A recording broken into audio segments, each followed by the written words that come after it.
Alright, welcome back. We are just catching the train to Williams Landing skate park. Gonna check that out and then ride back on Federation Trail.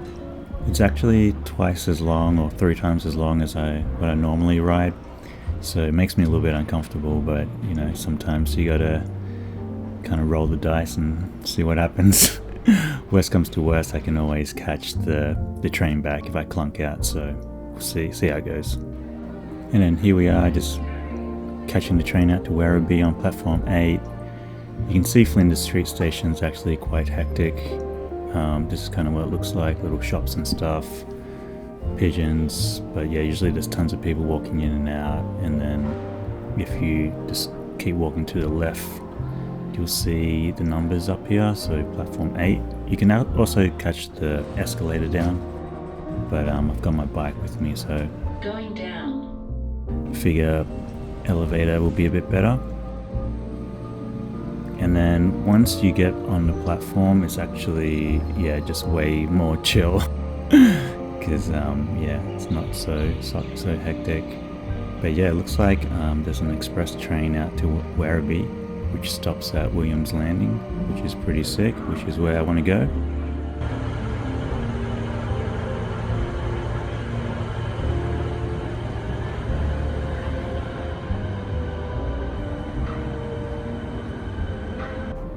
And then it wasn't long before the train arrived, and this train actually stops at this station and then heads back out.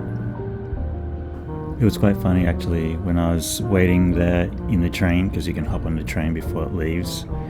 Some guy was yelling through the window telling me that the train has terminated, because he probably thought I was like a tourist and I didn't know to get off. But yeah, just as he was saying it was terminated, the doors kind of closed and then the train was ready to go. So yeah, it was quite funny. He waved and then waved back. And then you can see it's just 2 stops after Laverton, or Laverton. People call it Lavo here. Honestly, the train ride wasn't too bad. It was probably like 30 minutes.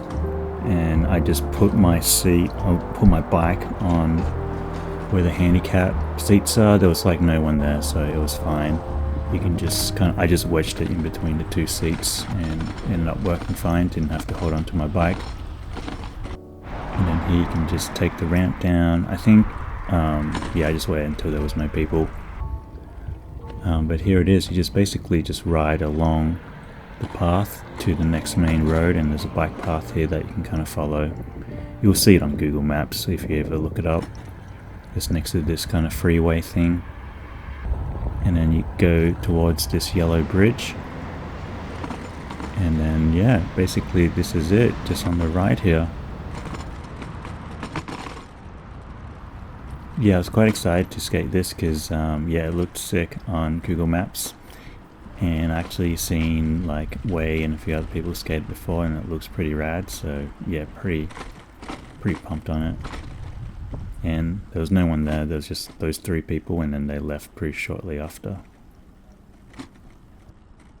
Alright, we made it, and it looks like I brought the right bike for the right park.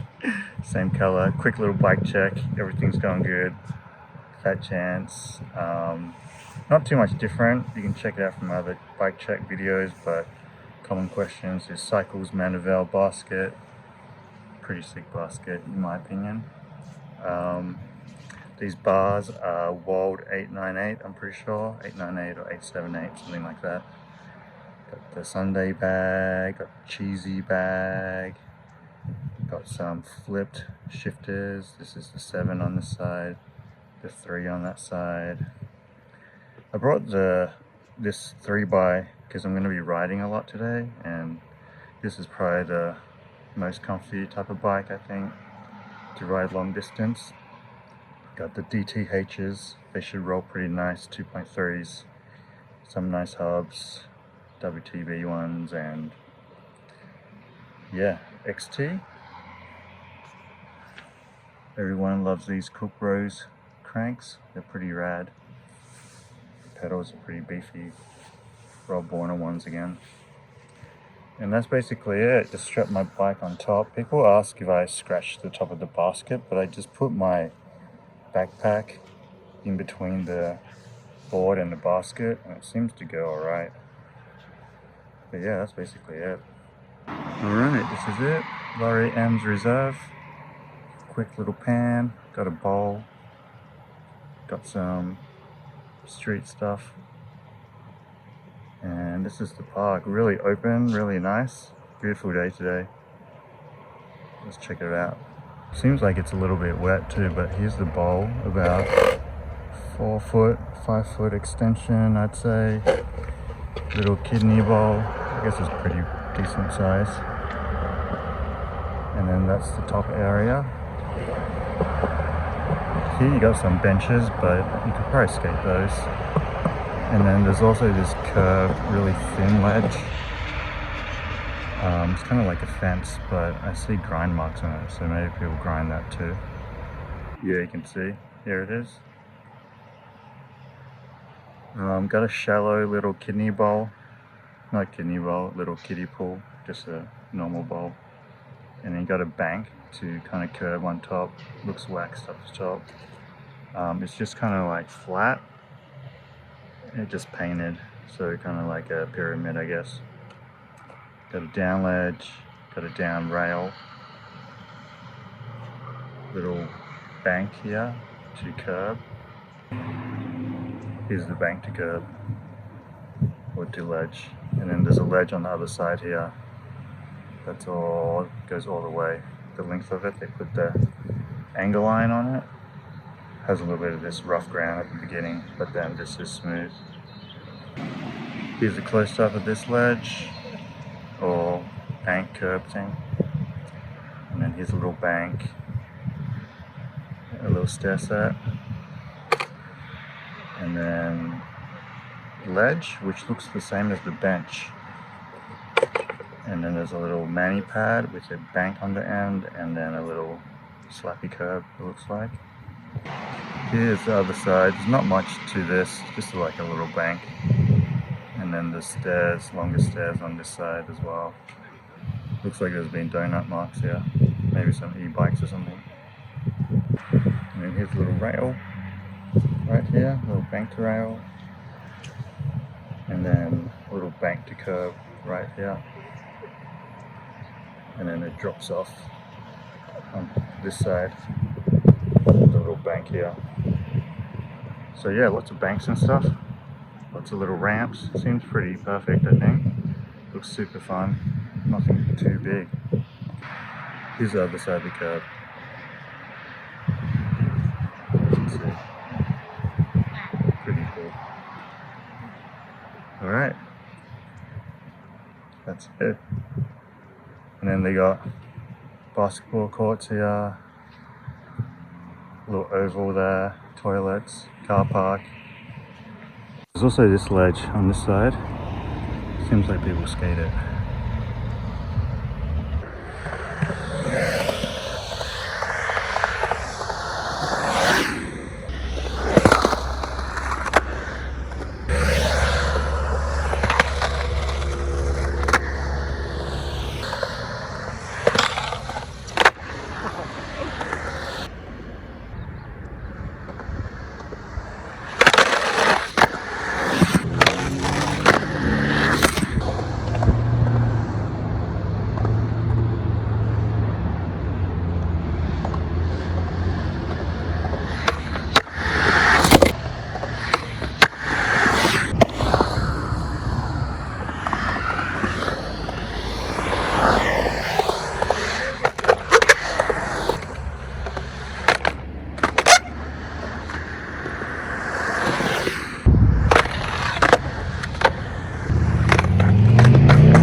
Last time I got smoked on a board slide too. For some reason I got smoked again, but yeah, happy I got it because I didn't want to skate for much longer because I got a long ride back. But you can see this is the rest of the park. There's a water bubbler here. If you need a pump for your air, there's one across the road right there. And then just gonna fill up because it's a long ride. Show you what I eat. I just eat a banana and kind of like a roasted nut bar and drink some water, and that's basically it. Last episode I talked about how my battery kept cutting out, so at Radar Base suggested using a power bank, and I had like an old one, so I put it on just like that with a strap from Katsua. He sent me some posters from Japan, so shout out Katsua, but I'm using a strap to strap on the power bank now.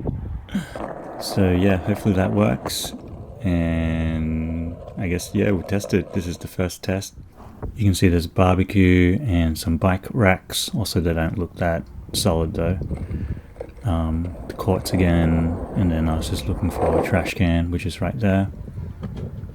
And then just going to fill up my bottle. Just want to show you the Australian bubbler. They got the side bit where you can fill up your water bottle, and then down the bottom they have a little dog dish, and if it gets dirty you can kind of like clean it out like that. So yeah, riding off now, about to head on Federation Trail, and I just noticed a stain on my jacket, and I was like, ah, oh, damn it.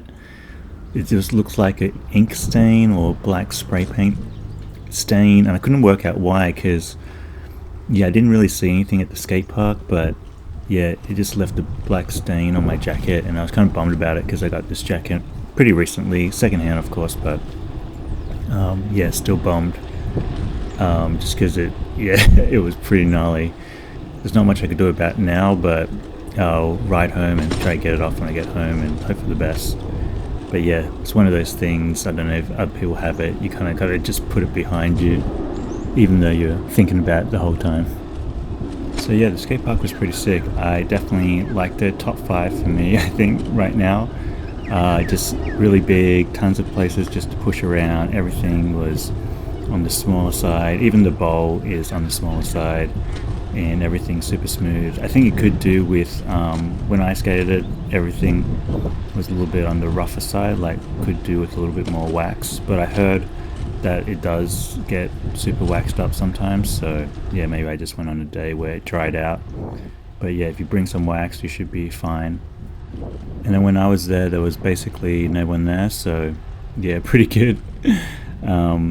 There is kind of like dirt or mud right next to it, next to the park, so if your board slides off and flies off you can get mud on your board, which is not good, but I think that's because it's a new park. So yeah, they just haven't finished it off, or the plants haven't finished growing or whatever. But other than that, yeah, definitely want to go back to this one. Super fun for sure.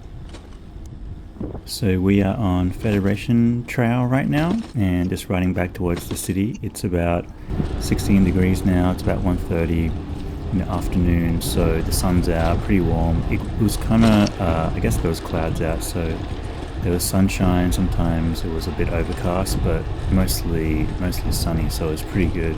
It's pretty nice to ride when the sun's out.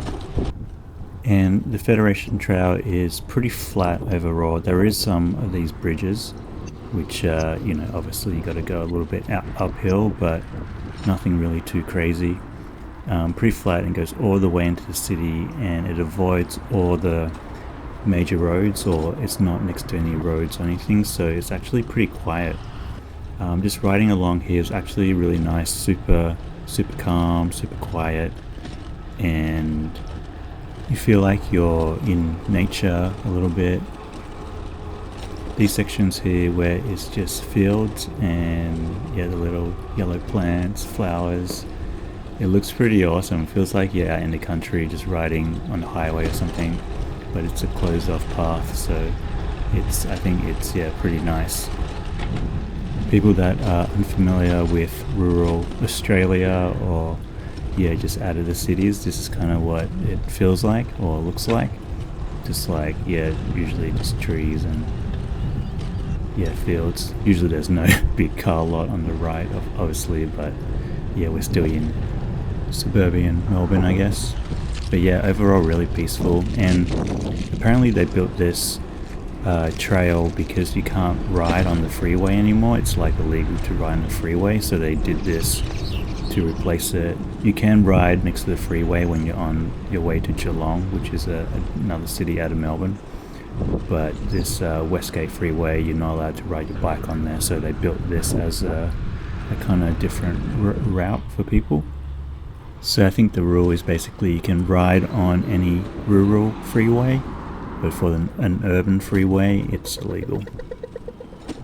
There was a few roads like this where you had to cross, but yeah, the lights went pretty quick, and all of them had, kind of lights or a bike path that let you go through, so it wasn't too bad at all. Also, there wasn't really anyone out today. I don't think like one person passed me on this section of the trail, and I don't think I actually passed anyone going the same direction, but I think there was like one or two people coming in from the other direction. That was basically it, which is pretty wild.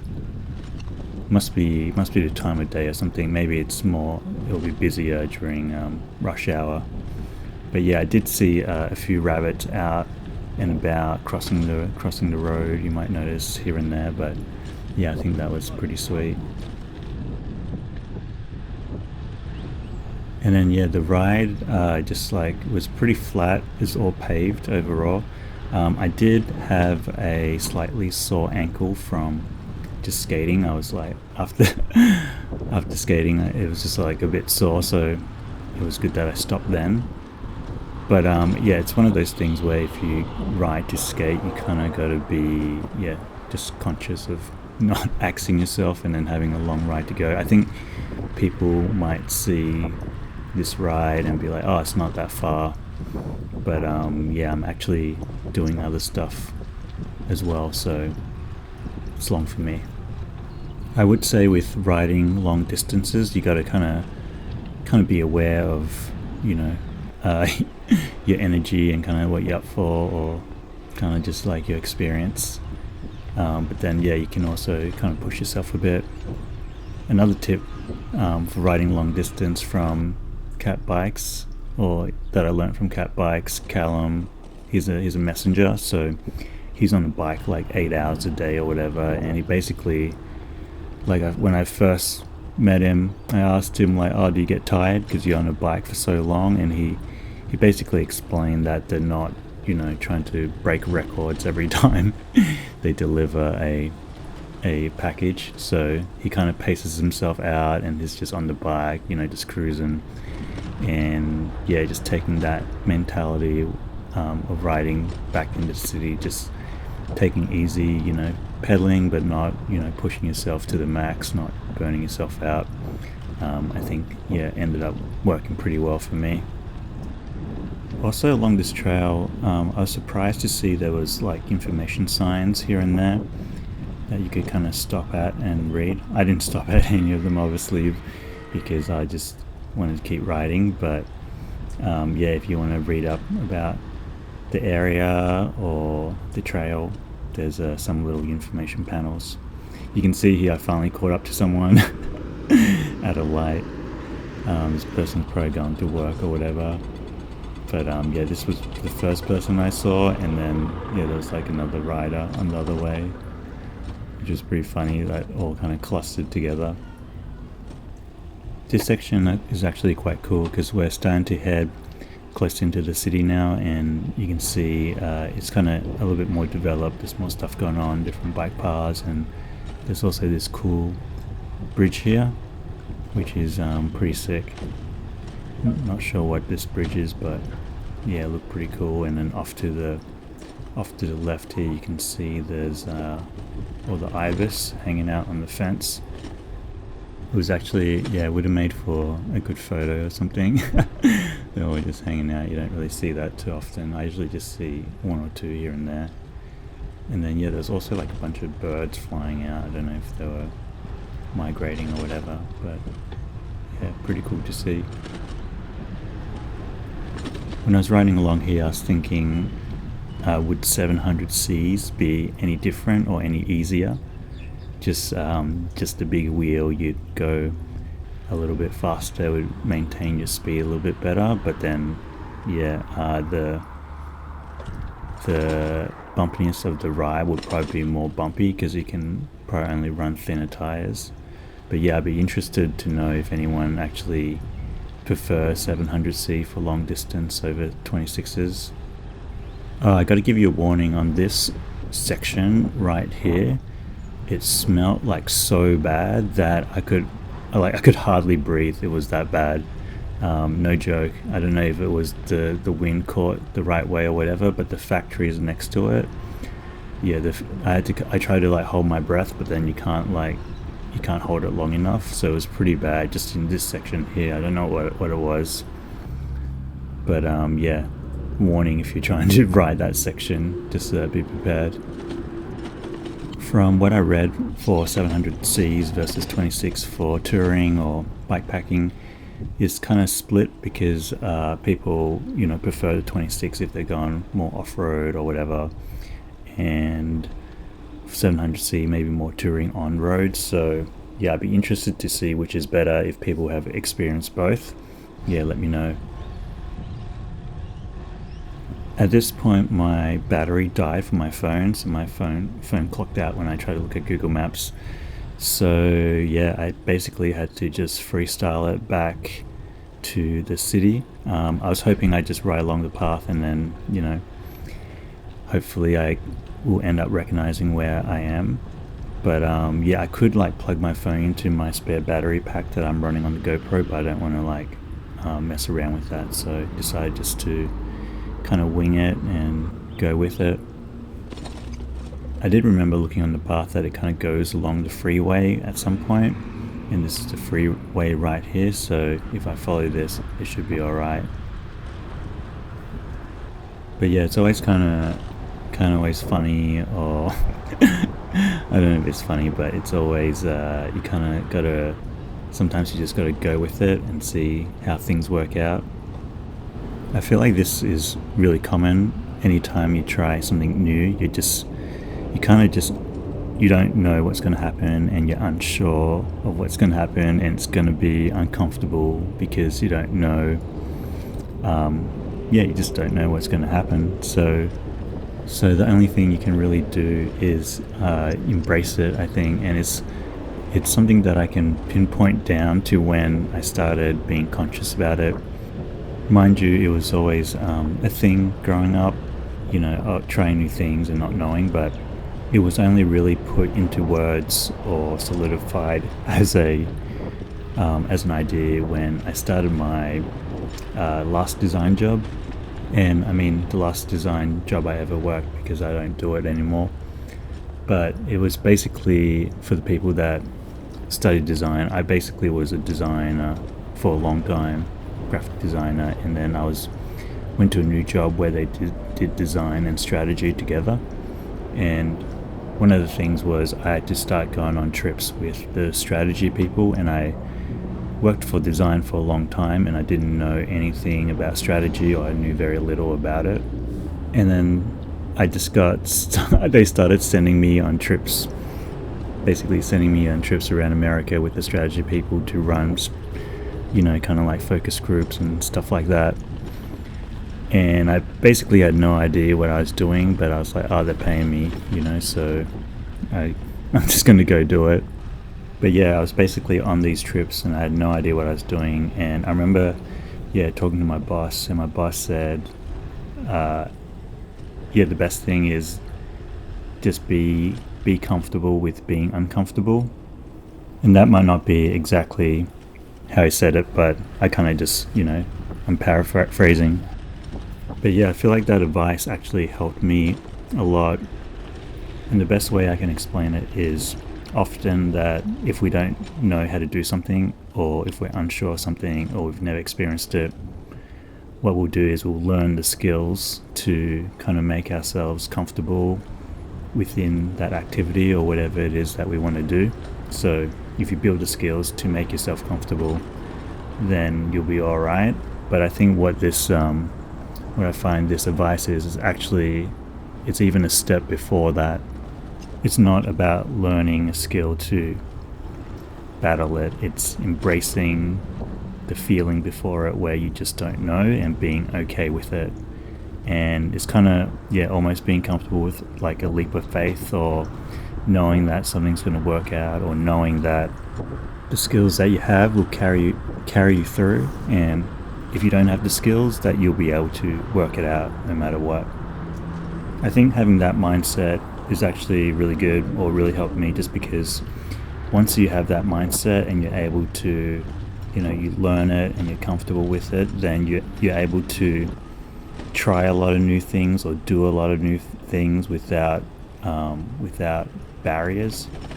And it's not just like you can just say it and then you flip a switch and do it, but yeah, the more you kind of practice it, the more you do it, the more you think about it in that way, I think it helps you kind of it helps you be more comfortable with the unknown, and then it's not it doesn't become as big of an issue, and then you're kind of more open and you're able to kind of take the moment for what it is. And a good example is kind of like today, where riding super far. I don't know if I could ride super far, but yeah, it seems like it's going pretty well. And also, my phone running out of battery and not knowing where I am. Will I be able to work it out? And all these things, kind of like when you're pushing yourself or doing something different, is you don't really know until you actually roll the dice and give it a go. And yeah, sometimes you can kind of plan what you want and do whatever, but actually doing it is, it's the difference maker. That's when you really kind of test yourself to know if you can do it. And the more you can be comfortable with being uncomfortable, the easier it is to do stuff. And if you couldn't do the thing that you were trying to do, at least when you do something new, you learn and then you improve for next time. And I think that's basically how growth really works. You just got to try something new and be comfortable with the result, no matter what it is. Alright, so we basically are almost back to the veloway, and we're just riding along this path that goes kind of parallel to the river. And I kind of know where I am now because I rode this way before with my kid to Science Works, which was pretty close to here. So I started recognizing the places, and I could recognize the bridges. So yeah, we're kind of back on the home straight. There is this really kind of cool bridge here that leads to the veloway. But yeah, overall I was pretty comfortable on the bike. There was not too much I would change to it. If anything, I would probably raise the bars up just slightly higher. But yeah, really not a big deal. And maybe a suspension seat post to be a little bit more comfortable, but yeah, definitely not necessary. I felt like I was feeling a little bit tired in the legs or whatever, but yeah, overall it wasn't too bad. Gearing wise, because it was pretty flat, I don't think I could probably do it on a 1x. I probably don't need a 3x. You might be even able to do it on single speed. I think it wouldn't be that bad, but I think having the slicker tires definitely helps, the DTHs, and not having a heavy bike. I think this bike, it's not a carbon bike, but it's not the heaviest bike either. And carrying all the extra stuff, I think, it didn't make too bad once if your frame and your wheels are pretty light, so that definitely helped as well. Bars were pretty comfy. It's only really one hand position, but sometimes I'll sit up on my bike and just hold the bike with my fingers, just with one hand, or do no hands, and that makes it a little bit more comfy. You can switch it up a little bit like that. I will say though, probably after the ride and getting home, the next day, I'm probably going to be tired for sure. And then here we are, almost at the entrance of the veloway. Good news, the power pack worked, so I basically was able to record the whole ride, which was around an hour and 20 minutes to the end of the veloway, so pretty long. I had to, kind of use Google Maps here and there and look around and stuff, but all in all I was able just to straight record, so I'm pretty stoked on that. So didn't know if I could do it or if it would work before I tried. So tried it, that worked, so new skill unlocked there. And riding long distance, new skill unlocked there. Unlocked that board slide off the taller ledge, and unlocked the dead battery XP, so I was able to make it back. Overall it was a pretty good day, pretty good trip. I think if you had like a real fast bike, it'd be real fun just to ride it super fast with not carrying anything, but it being a nice day, it was still super fun. And if you're thinking of doing something uncomfortable, it might not be as uncomfortable as you think it is. That's it for me. Hopefully you liked the video. I'll just let you see the rest of the veloway, and as always, thanks for watching. Catch you next one. Peace.